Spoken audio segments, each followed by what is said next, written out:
there's been a lot of talk very recently, or definitely over the last several years, about the idea of intelligent design and how it compares to evolution.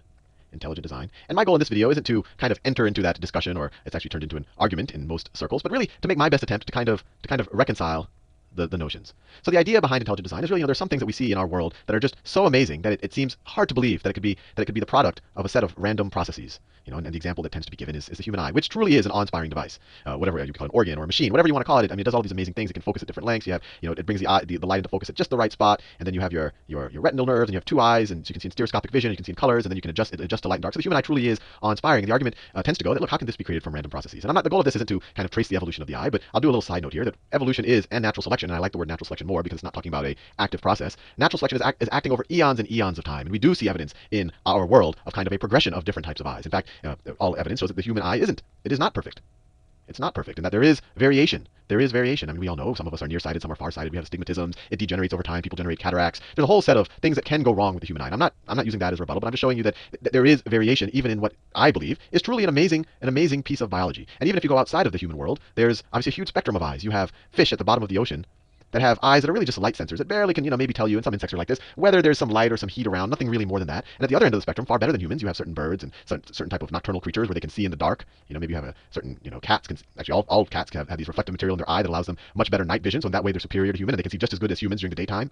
You have certain birds who can see with far more visual clarity at far better distances than humans can, so there is no perfect eye. So I'll go to a little bit of a theological argument here, and for those of you who watch my videos, you know that I'm one to stray away from theological arguments, although I might eventually do a whole philosophy playlist, but I want to be very careful not to offend anyone's sensibilities, because that truly is not my intention. But the whole point I want to make is that, look, if you believe in a God, and I won't take sides on that argument in this video right here, it's to some degree, I would say, almost disparaging of an all-powerful being to say that this human eye, it kind of gives too much importance to us as individuals. I always think that religion, and actually science, actually everything, I mean, we should be humble in our lives. And, there should be the realization that we as humans really, this isn't perfection. And to imply that this is the best that a perfect entity or an all-powerful entity could produce, I think is a little actually disparaging of it. I'll give you another example. And I'll put my engineering hat on here. And once again, I want to be very clear. My goal isn't in this video to say, oh, look, hey, evolution, random processes, that by itself, there's no God, and, you just have to live with it. No, that's not my point. I'm actually making the opposite argument. That a belief in God would not point to a God who, a belief in a universal, all-powerful God would not point to a God who designs the particular, who designs each particular. And even more, the imperfections that we see around us would, and especially because we see variation and they're being selected for. I mean, we can't just focus on the eye. We'd have to focus on viruses and cancers, and we'd have to speak to a God that is designing, one-off every version of every sequence of DNA that we see. Because if someone talks about designing an eye, we know that the eye is the byproduct of DNA. And we know that DNA is a sequence of base pairs, A, T, G, C, A, and billions and billions of them. And so when we talk about design, we would be talking literally about designing the sequence. And we even know that a lot of the sequence, there's some noise in there. We know that a lot of it comes from primitive viruses deep in our past. So the argument I'm making here is that in order to give credit to the all-powerful, at least to my mind, a system that comes from very simple and elegant basic ideas. Simple and elegant basic ideas like natural selection and variations that in our DNA, we call those mutations, but an idea and the laws of physics and chemistry, and those from that simple and elegant basic ideas for complexity to emerge. So this is one idea. This is what really evolution speaks to. That look, our universe is this profound world, this profound environment, where from these very basic, simple, beautiful ideas, we have this complexity and the structure that is truly awe-inspiring. This is, in my mind, what evolution speaks to. And in my mind, even as an engineer, this speaks to a higher form of design. This speaks to a more profound design. So this whole video, the whole argument is that if one does believe in a God, and I'm not going to take sides in that in this video, but if a God that speaks to beauty and elegance and is infinitely powerful, then this idea of the laws of physics and chemistry and natural selection, which is really, I mean, when I talked about natural selection in the last video, was really, I think you would find it was a bit of common sense, that this is a very profound design, and it speaks to the art of the designer, as opposed to designing each of these entities one-off. And what's even more profound about the design is that it's adaptive. If there's environmental stress, then the other variations survive more frequently. So it's never changing. That perfection, that no instance can ever be pointed to and say this is the highest point that this design can reach. That is always, I don't want to say getting better. It's always getting more suited to its environment as it changes. And that to me is a better design. And now just following up on that, and I want to be very clear. This whole idea is to kind of raise the standard of what we expect out of design. It's kind of show other points or other places in the scientific or mathematical world where this does emerge. And the best example I see of that is with fractals. A lot of y'all might have seen this is the Mandelbrot set, very famous set of fractals.